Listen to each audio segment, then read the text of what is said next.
Merci, Bandeko. Et c'est quoi que na bino lisusu poto solo l'ensemble. Il y a bel bino pe moto ya ensemble pour la République. Papa John Padou Bonoli Noli. Pesa ba kombo ya ba kote kuna. Et pas ya bana nanga balokele Bonoli Noli. Azali rapporteur national ya jeunesse ya ensemble. Na yeto so la masolo mpoka. Mingi pe ya ensemble pour makambo bere to koyoka papa Bono. Okataka papa Bono eleki mulai. Papa Bono. Sengo mingi akoya. Papa Bono Linoli. Papa Bono, comment eleki mulai. Merci, mais John Padou, c'est mieux que Kokata. Oh, John Padou. Nanga kana peso mbote mboli moni. Voilà, koyoka. Ba Jade bon répondre, ba lo folie bon répondre. De lo folie mboli moni. On dit seulement Olao, Sangoboni malam. OK. Ouais, bonjour, ça va? Ça merci de me recevoir. Biso alingala papa. Lopoto to tikeli ba Floride zantoto to pesi mbote mingi. Papa nangai. Ikamponi na ensemble to koyoka ba bi parti komi nungu. Bato bakomi okende. Bato bali ba koyoka su chairman ta kolobate. Moko kuta benga kinga lobi bozui chairman akangi robinet. Comprendre. Ikamponi ne koleka na ensemble. Non, ensemble, ils ont bien, les Camboyako, les Kayapas, ils ont confusion dans le bateau. Parce que Belé, Bakanisi qui ensemble égale Moïse. Non, Moïse a un membre Moko, na quatre ensemble. C'est déjà ce qui différence soit dans bateau basal exercice nango, va comprendre. Donc, ensemble, les partis politiques, c'est une personne morale. Donc, les Cambo comme tel, les Cambo ils peut-être émotion à bateau. Makanisi ya mutu moko, mais dans un parti mutu ayaka a adhéré a pu décider à quel était. Mais ba raison bango baza ko kende ya ba raison ki toko te to soko yoka ti to yoki papa Jacques ndenga lobi to yoki papa Francis ndenga lobi raison pe ba lobi talakaka Francis aki mais ba lobi ba longoli na mo aposte moko mais matikali ka porte parole ba longoli pour na national le loko azai ko sala mais matikali ka ye moko lobi atikali porte parole à Moïse Katumbi. Jacques Akei Penzati. Porte-parole à Moïse Katumbi, ça c'est autre chose. Ça c'est autre chose. Mais oui, ensemble, à Longwe? Ensemble, à communicateur national. Atikali kaka? Azalaka communicateur national. Ana poste Mosoute? Oui, Azalaki coordonnateur ya Kinshasa. Ya ville ya Kinshasa. Oui. Wana nde balobi balongoli poni. Non, balongoli était.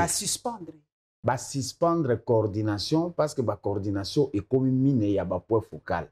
C'est pour un temps. Suspension lingolo banini. Pour une période donnée, vous avez une situation normale parce que tous ont préparé convention nationale. Convention nationale est à congrès. Maintenant, pour l'organiser, on a prérogative à secrétaire général, on rapport na président national, ne disposition ils ont mis il y a 4 provinces na Kinshasa.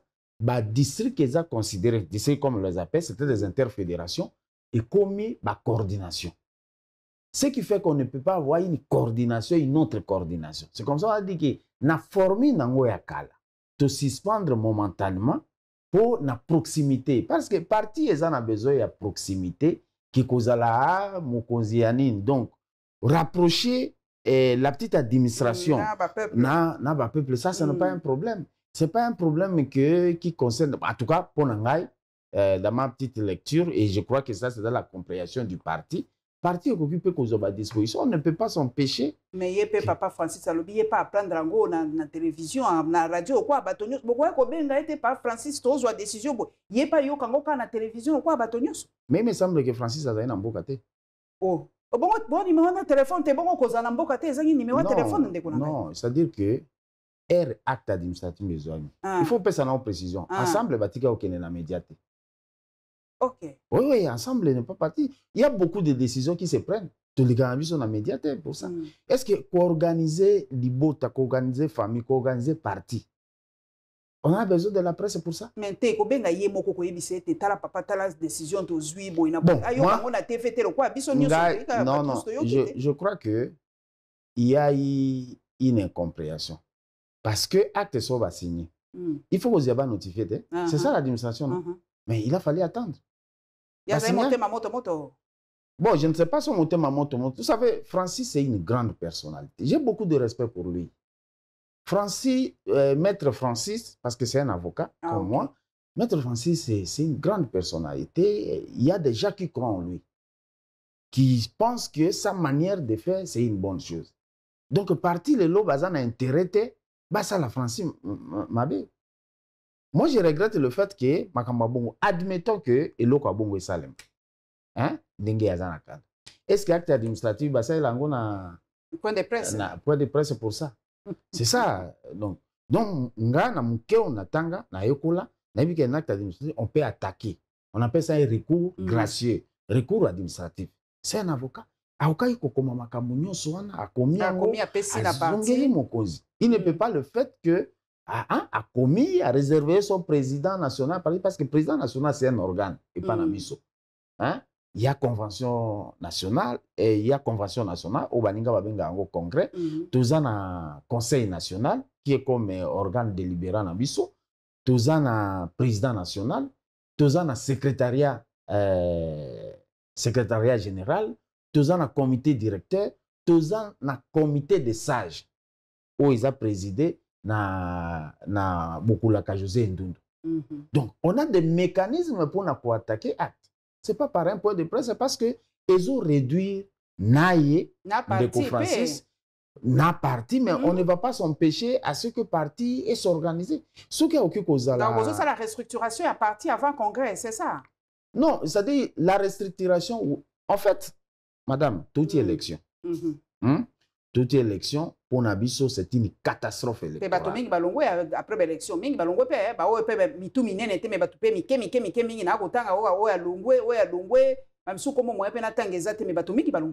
oui, mingi baokota. Oh, mingi pe bazokota kaka. Sérieusement, Salatour, Soko Zuita, il y a un parti, il y a un peu au fond de kaka, attends-moi 30 minutes. Il y a des adhésions, des adhésions. En fait, Kobima na kokota, ça dépend à Moutouaye. On ne peut pas interdire à quelqu'un de quitter ou d'entrer. Pour ça que ça structure il faut les normes nango.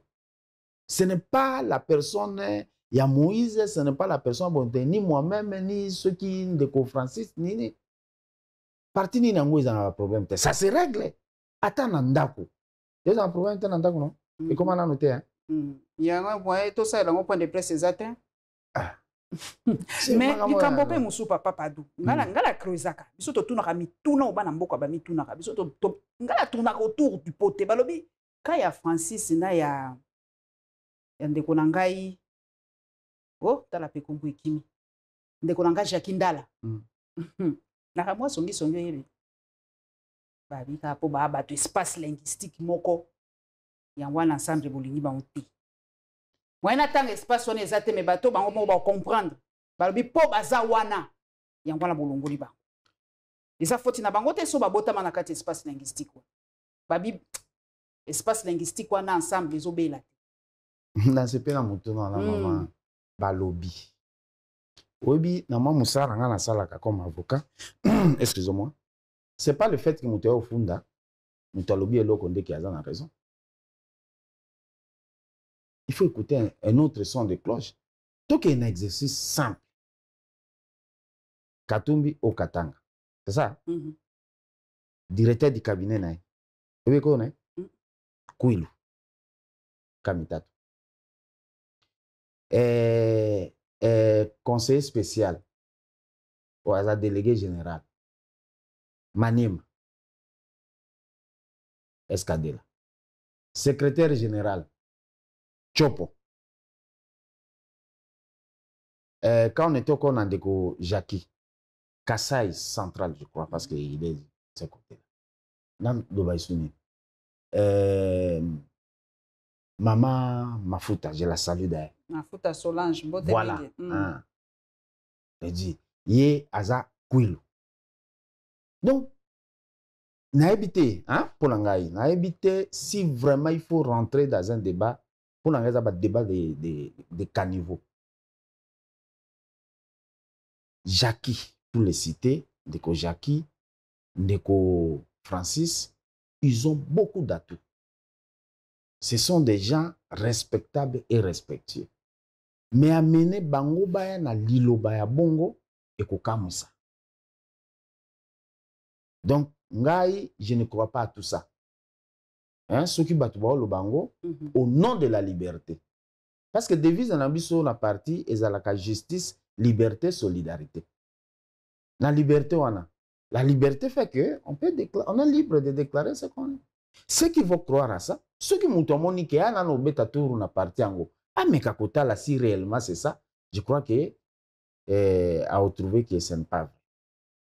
En tout cas, Balamboka Bino Boyo qui réponse ya papa na biso bonoli noli abi eza yango te ezaka kabunda muta pesi ba raison na ba ope ba ko kanisa ndenge wana ba bezaka liberté d'expression mais eza penza yango te po chairman azali entouré na bato ya bikolo nyonso yango kutu dernièrement na ote komona pe papa Seth Kikuni akitaki kuna na kashobwe kotala ba réalisation ya Moïse Katumbi ye moko akamwe po ye moko azali pe homme d'affaires à comprendre que la terre est reconnaissante, la terre n'est jamais ingrate. Soko loni penza, babele kufuta yo.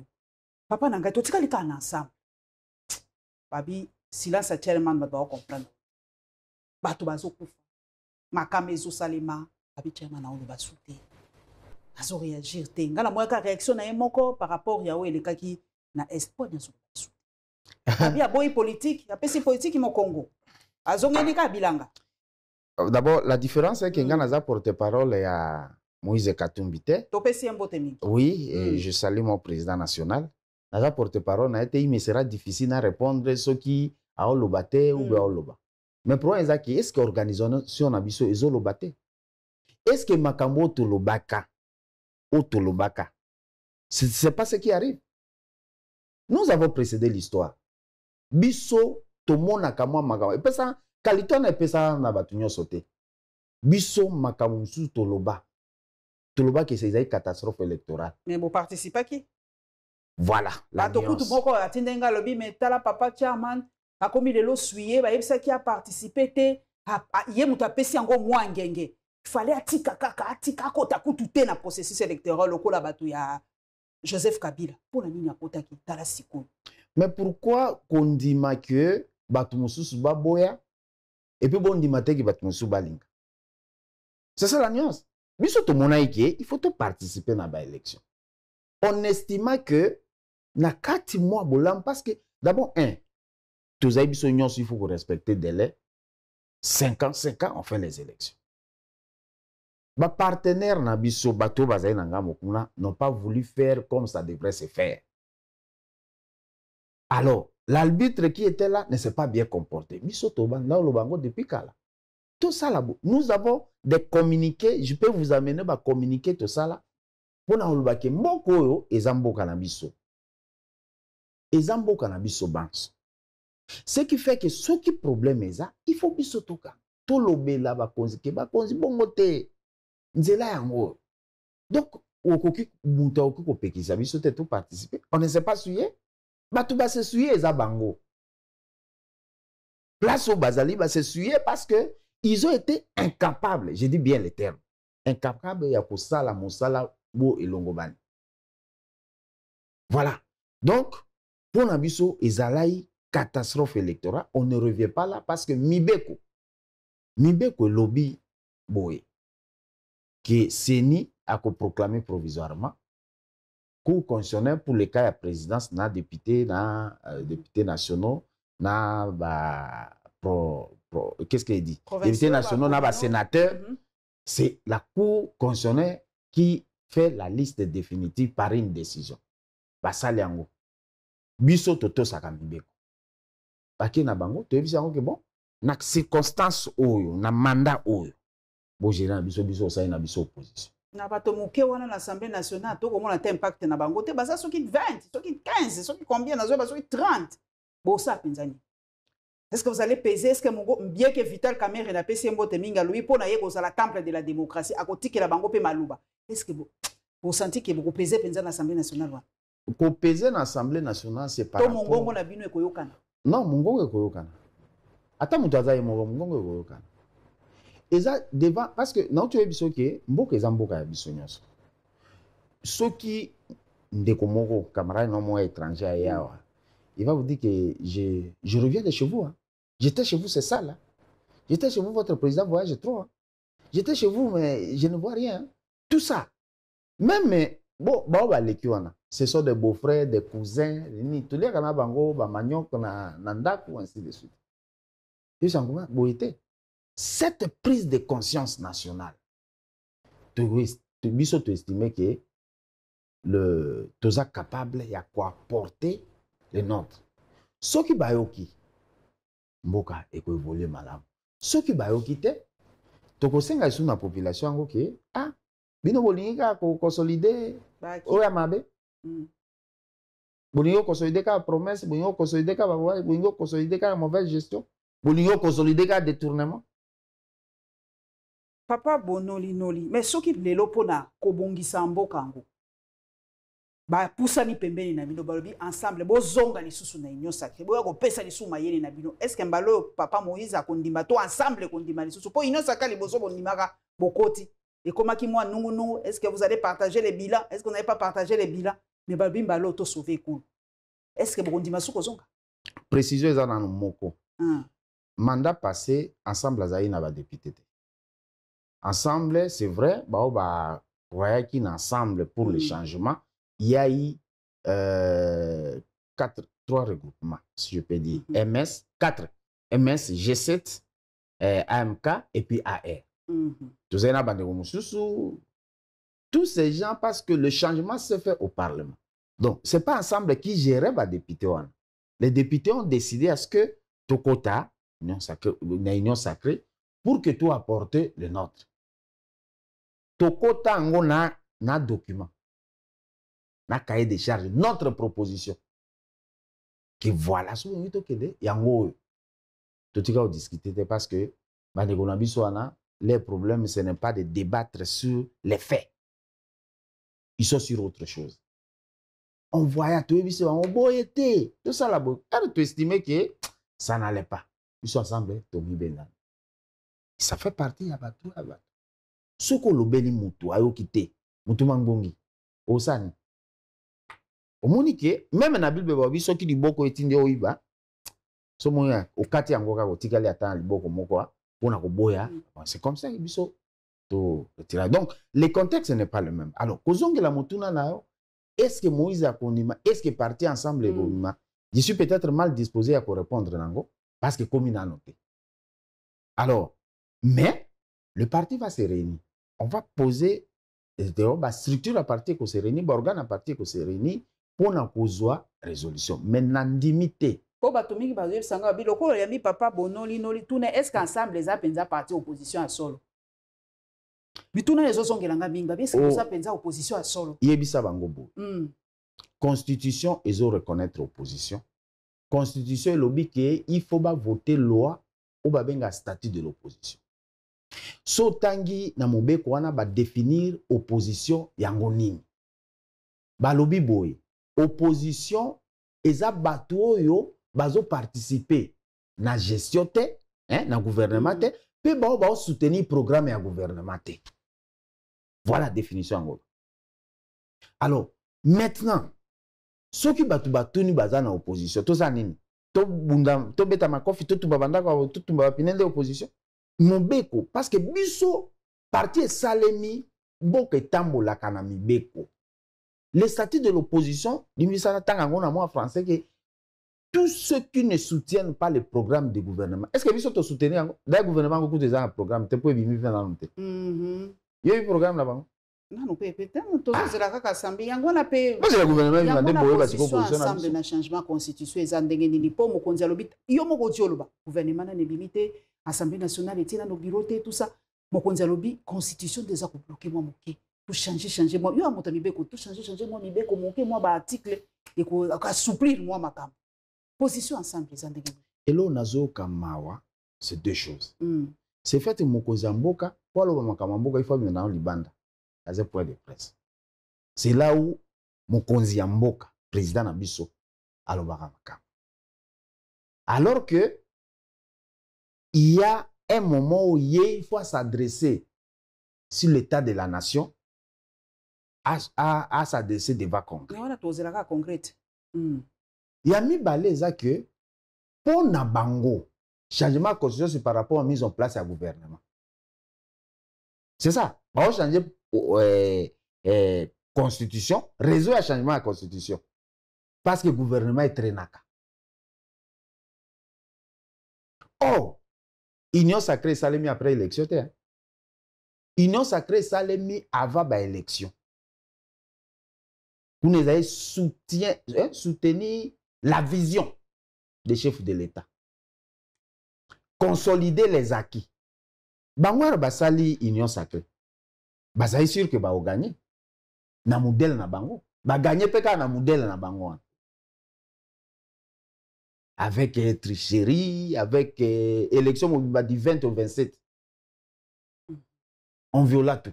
Ba gagner. Alors pour nous mettre le gouvernement en place, c'est comme sous problème. Balobi ba koyoka na te Patrick Lokala na pesi mbote mingi alobi ba koyoka na te entre Bemba, Mboso, Kabuya na Kamere na Bahati, babi basoyoka na te. Mawe ke bato musu balobi ba kokende comme indépendant. Bango balingi te bango ba groupe wana balobi balingi ko imposer kan nini proposition ya présidium. Sikoyo. Toza batu 5 batu to 6 ba bloquer marche ya mboka mobile. Yango bakolo yango biso ba congolais tozo ndima kaka nyoso congolais registraka te congolais zo ndima kaka bas batu 6 kaka basaka na mboka mobile ba bloquer fonctionnement ya mboka mobile par 6 personnes. Na pesa exemple ndenge mususu na kati ya ndako papa azali mama azali bana mitano ba otia mobulu. C'est ça ce que ça veut dire. Exactement. Papa bete kokote. C'est quoi papa osali? Mais papa peut faire papa benga bana. Mi be côté mi be côté ababi. Nini ya pouvoir bakabolaka pouvoir te. Non mais kota makambo mususu papa nanda ko soki bana so bande ko nanga lokele. Parce que nino fandi sa bango to abidi c'est quoi le problème? Le problème tout ça la boy, tout ça. Ici est-ce que biso to a besoin d'information? Bayo kana te. Mais papa a adressé makambo. Yango ya basala ki nyo sacré ngo ba ite ke ba gérer le ba ko kabola tendenge ozala. C'est quoi cette histoire? Même ma cuisine, est-ce que nous sommes des hommes? Est-ce qu'on peut encore s'hétéroïder? Et puis, question, non, ils ont vraiment un solo. Qui est, bah, comment est-ce que c'est bien? Ngaïté, hein? Ils sont ensemble, ils sont bien. Hein? Mais tu l'as pas gagné. Tu vois qu'il y a l'homme malongé ou il bon qu'il était. Semble-t-il pour villager au gars de bango. Tu comment les lana bango? Le premier gaou n'est pas gaou. C'est le deuxième gaou qui est nyata. On peut se tromper une fois. La deuxième fois, c'est une habitude. Aïe, aïe, aïe. Si koto sala ndenge nini, papa nangai, maman Judith, yewana za bloqué. Azo sala moi ça l'appelle au Judith nan. Maman Judith premier ministre, maman abiso premier ministre. Ah ça ni. Yebe moya après ça nini gouvernement ça manukomba za premier ministre te. Boka na biso tozana bango mibale yo moko yebite. Parce que nous déposer nini. Il est comme président Sénat de Tokoyo Kanda qui vous déposer. Thèse non. Akende ko déposer démission nae. Mais oui. On cause alobi qui sala nanu. Sala nanu. Bon, siko ba komi mi décision paye à cour et bima non, on ne peut pas mboka mobimba. Mutoza législateur, azape na exécutif. Compliqué hein. Et tu que premier ministre ba nommer. C'est qu'on a ça premier ministre en fonction. Yo mutamibeko, na ça en fonction siko. Ah, saute abrogé non. Non, quand il décision, moi, il en tout cas, comme on a été le coup de Maman Judith. Il y a les Judith. Hein?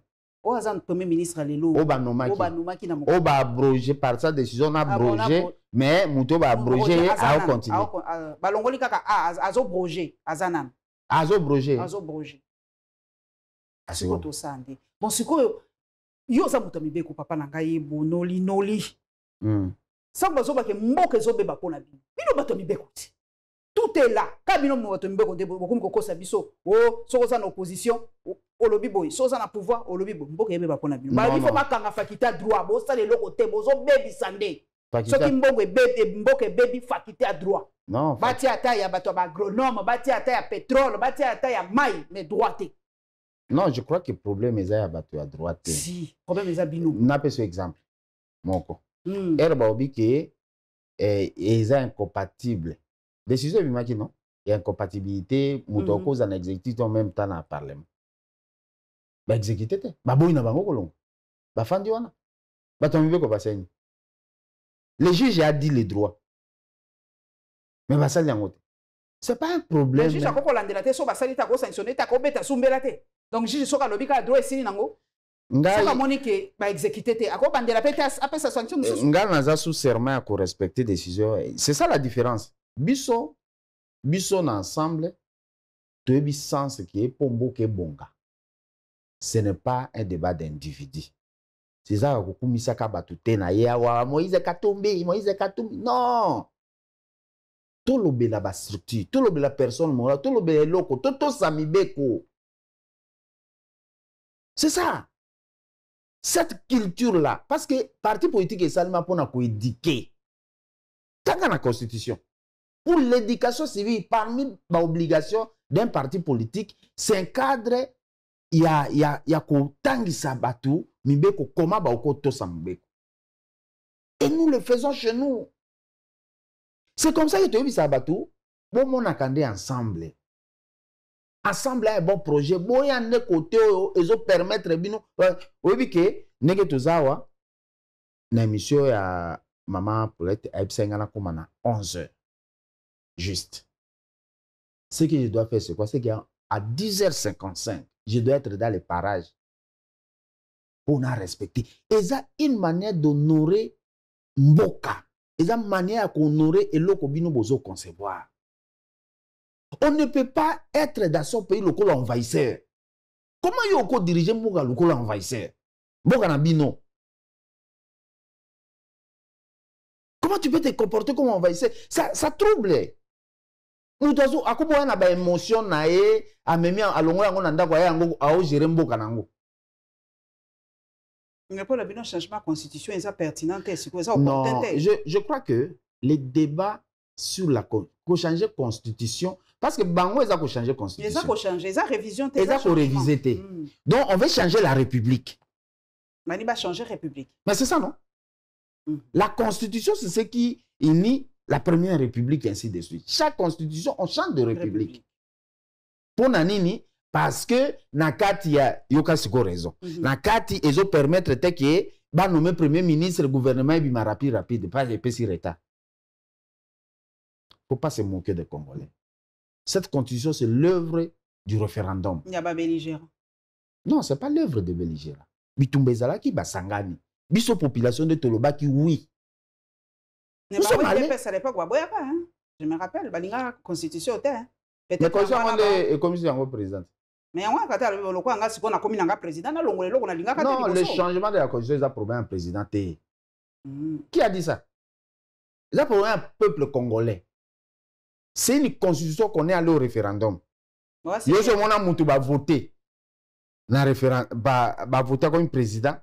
Bolongola na décision ba tumususu. Mais commission ngo oyo kozala wana ngomo ga déjà ba kombo ya bato bazao mokonzi alobaki ko sa commission te po batala tala makambo ngo. Papa na ngai. Tozokenda ta bino boboyi. Et kosala makaka j'ai l'impression que commission est comme déjà ko se mettre en place. Et ça le matin maman. Bosani po boboyi. Bosani, élection to sali 7 jours, to sali l'autre côté. Tant ba kosala to sala pe référendum quand référendum pe ko soit 7 jours. Peleki. Na tu as vu que le premier gars n'est pas gars non. C'est le deuxième qui est nyanta. Malo pe beaucoup to sala en sorte que les quatre. Vous pensez que bono ina na droit na beaucoup côté. Pour l'être à droite. Les kambo mususu papa. Caméra à droite, je le salue d'ailleurs. Président Caméra. Les kambo mususu kasi balobi. To moni wa papa na biso bahati. Pression leki alongolo ya ye mwana na poste ou abikaki ya tia nina tuno moto mibeko est-ce que zali interdit à ce que mwana azala na parti ya papa na eto papa na ye aider ye mwana légalement ils interdit que papa bono comme bono leki mola na kokanga kaka papa bonoli aider pe mwana na ya koma mwana mwa poste moko bo yo za na place oza na mwa influence oyebi bato mwana nga pa za mayele tikana tia mwana nga na poste. Est-ce que Mobeko epekisi a? Mobeko epekisi te mais manière au président Bahati a sali des okamusanga. Ndengeni. Et monani ke yende kolo parti. Qu'est-ce que ça borne? Non mais ba structure à parti ezali. Il faut une réunion. Il y a bureau pour en tout cas et pas na biso bureau politique se réunit. Il y a un problème qui est arrivé bon mutoto tiaki bandimi était. Ainsi de suite tout ça andé. Bon, tous dressé PV parce que il y a qu'au signer document par rapport à pouvoir aux structures bapessier. Et ça quand la mugi na tongo ba le secrétaire y a un papier abandi au signer. Non, c'est pas comme ça. Ça, c'est un premier élément. Un deuxième élément, option Moussous, honorable Bahati, hein, ou analyste, pouvait désister. On pouvait le pousser à dire que bon, vu Makile Ndengeza, moi je ne préfère plus, un peu de dignité, non? Je ne préfère plus y être. Et ça, réflexion, n'a pas apporté. Troisième possibilité, c'est qu'il a fallu y recourir parce que Moutouatier a signé liste, il y a Bakaïna, mais comment il signé? Il pouvait aller dans le présidium, à poser problème, à bon, te changer au point, parce que parti, ou regroupement, ils ont concerné, pas possible. Alors, est-ce que moi, à koki kozala na parti, ou papa azate, il n'est pas interdit? D'abord, il faut qu'on différencie, parce que, et là, malchance peut-être, dans la compréhension, il y a eu honorable Bahati, c'est le fait qu'il soit le fils de Bahati. Peut-être ça. Mais il est majeur. Il a plus de 18 ans. On a mis conscience pour adhérer à la partie. Je ne pense pas qu'il y ait des vice-présidents.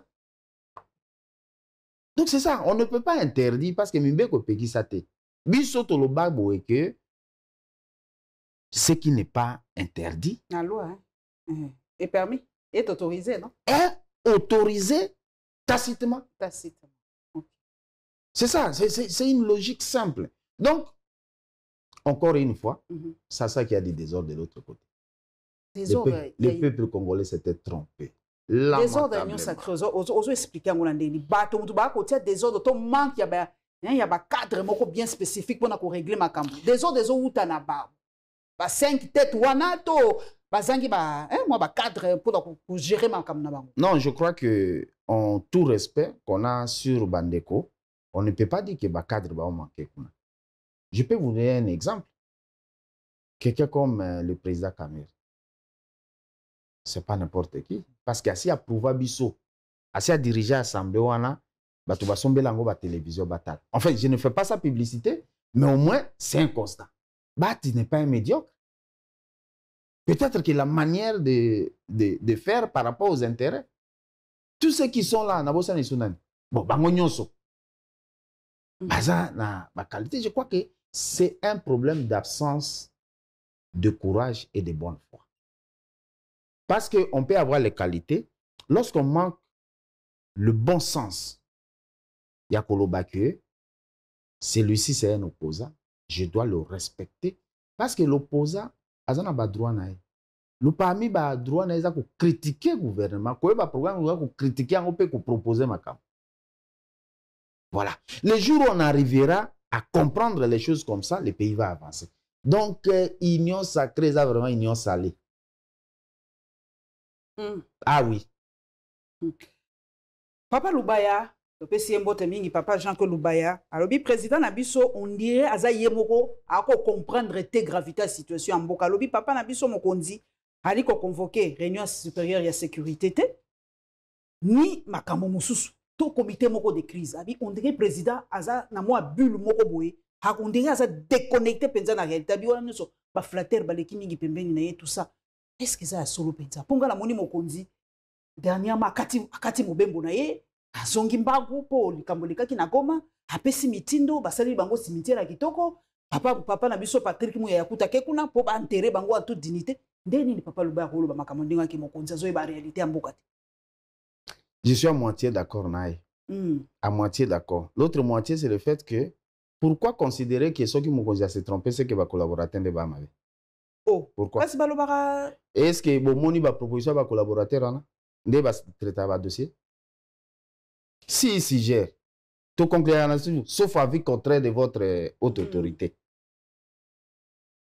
Je propose. Bon, désolé.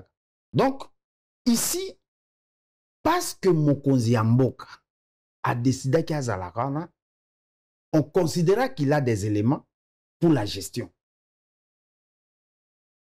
Et qu'il a regardé si c'est qui va arriver. Non, moi je crois que le premier responsable est Zaye Moko. Oh. Ah oui. Le président de la République est responsable de la mauvaise gouvernance. Papa Mobutu Sese Nguessan, le président fondateur n'est pas un magicien. Seul, il ne peut rien. Avec l'appui de tout son peuple, il peut tout. Ah, ça magicien, ah, quoi qu'il peut mieux sauter quand même. Ma collaborateur n'a pas aidé. Yo lobby que non, peut-être ma collaborateur va koloba, mais il y a ça koboya. Mais il n'est pas un magicien. Bon, peut-être que Kouloutounanga Claudel a des éléments, mais Ngaï n'est pas, ça quand même comme conseiller, pas ministère, tout ça. Nous sommes pour des fois, Baboya, Moussous Baboya, par rapport au contexte. Et puis, quel pays qui ne s'est pas anticipé? On ne fait que si oui, car ils ont dit côté l'onanda, la légitime défense, c'est beau, pas côté. Oui, comment Mboka Mobimba Koganga, boyae, bolobela biso, tout ça. Ça fait une honte. Mais pour bayebi que si ma Rwanda communauté internationale n'est alite, bayebi que si ma Rwanda Mboka Mokebo et koko bundisa biso avec autant de hargne boité ceux qui batu bana simana été. Yango babi au lieu to solo na ba to benga bato ba ko bundisa ba kuna batala makamunde ka kolekati. Oyebi que ngana za originaire ya Kisangani, hein, ya Chopo. Mes frères, je n'ai pas subi guerre à 6 jours parce que moi j'étais déjà ici. Mais on a enterré déjà Nabandako. Namona cimetière wana. Wana cimetière au Monaki. Mais il y a eu déjà qui ont été enterrés na Bachopo na Bamapang. Oui. Il y a eu, j'ai un frère, abano mona nenge moi si nazo pola. Pourquoi? Tout simplement parce que à cause ya ba Rwandais na ba Ougandais. Na ukaka pasi. Quand on fait la publicité du Rwanda. Pour moi, pour Nangaï, ça ne sert à rien de faire des discours. Si nous sommes incapables d'agir, tout le Rwanda, tout solo. Comme on est incapable d'agir correctement comme un pays, ainsi de suite, tout solo la Rwanda. Prenons courage. Oui. Alors, non, ça que soit défaite, pendant que nous parlons ici, il y a des gens qui meurent. Tout ça, la gros doté. Ça, c'est ma lecture. Ça, c'est ma lecture. Ça, ça, c'est ma manière de voir les choses. Parce que je suis sidéré. À tout moment, il y a Koyoka. Rwanda boy, Olabugi Rwanda boy, Rwanda boy. Oui, Rwanda nous a fait du tort. Oui, Rwanda mal agi. Oui, Rwanda insupportable pour moi. Mais c'est notre voisin. Tout cela, pour Nangaï, tout cela correctement. Voilà. Nous avons besoin de la paix. Depuis 1960, ba guerre belé ka Kisangani kuna. Mais bana mboko balobi, est-ce que bino moko pe bato est bon rappel responsable de ta situation na. Pour ce plutôt que par exemple bato ba osala ba milice lokwa ba kodeko bani ba mingi beza pe ka bana mbokati. Ba ba zo bomba pe ba compatriotes za pe ka mingi pe bana mbokati. Est-ce que bino moko pas responsabilité à situation yo est comme bino mona kati bo mitu na raté bo vandi bo bi que non. On est aussi en partie responsable, il y a pourrissement à la situation. Il y a un savant qu'on appelle Stein qui a dit ceci, Olimbi Sangai, Ali Fassi Alobi, le monde n'est pas détruit par ceux qui font le mal. Mais par ceux qui le monde est détruit par ceux qui voient le mal et refusent d'agir. Garde silence. Un pays qui a des lois, un pays qui a les atouts d'être un pays, ce pays-là est capable de gérer ses enfants. Ce n'est pas le fait qu'il y a comme milice, ou comme tout ça. Mais la loi, que dit la loi par rapport à ça? Nous n'avons pas besoin des incapables. Nous sommes dans la solution ensemble. Ne va voter binote? Yangote. Nous sommes dans la solution. Dans nos communications, tangi nyons. Pour une fois, je vais parler quand même du président Moïse. Ni Rwanda, ni Burundi, ni Ouganda. Ok, il n'y a pas bateau à nater. C'est qui nous crée des torts. Nous avons adhéré à EAC.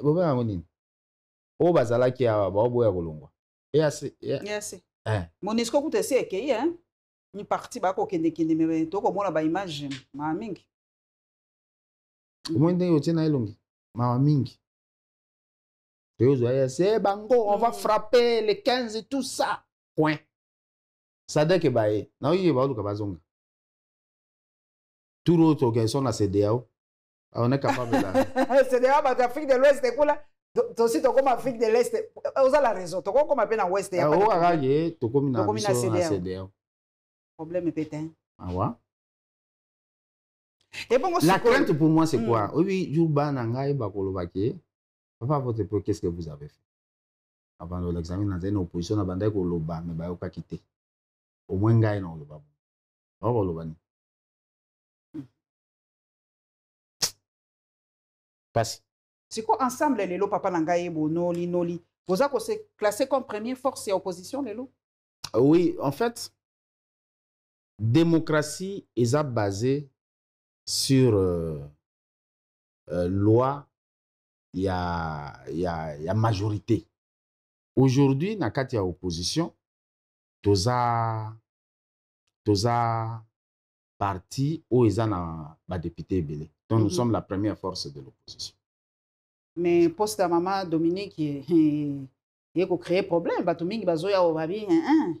Et ça revient normalement à la première force opposition, mais il y a l'Assemblée nationale. Bon, il y a deux réponses à donner dans le volet. Le premier volet, c'est qui dit le règlement intérieur. Le règlement intérieur, le dit que député, qui n'est qu'au postulé, na poste, il y a rapporteur ou à préférer par rapport à mais c'est opposition ou la majorité? Non, bah si opposition au prorata, il y a force na bango, na kachanini, bah si bango kaka rapporteur. Pour les cas d'espèce, il y a maman, il a mis que l'opposition s'était réunie. Les députés sont opposition, la force l'opposition va se réunir. Bazui, Moutoua président qui je crois, c'est le doyen à parti à ses premiers ministres. Comment s'appelle son parti? Samal Konde? Non, l'ancien. Samal Konde, c'est le premier ministre. Oh, il y a Gizenga, comment il s'appelle? Après Gizenga. Palou? Non, après Gizenga, le premier ministre qui était Mouzito. Ah, de Gonabiso Mouzito. Moutouya parti naé, il y a président qui parce que c'est lui le doyen. Bazui résolution que parce que l'opposition va causer moi va poster sous, mais pour l'instant on donne à la première force. Mais la première force en gros, c'est pas que c'était seulement une amie qui était candidat na Katia Nîmes. D'une manière interne, il y a eu aussi des candidats qui se sont prêts. Oui. Mais on a eu un ensemble écoute pe kuna moi ba non, ça dit que l'ambition non biso za bon moté biso za bon moté yo moi mutu muso assemble qui a déposé candidature.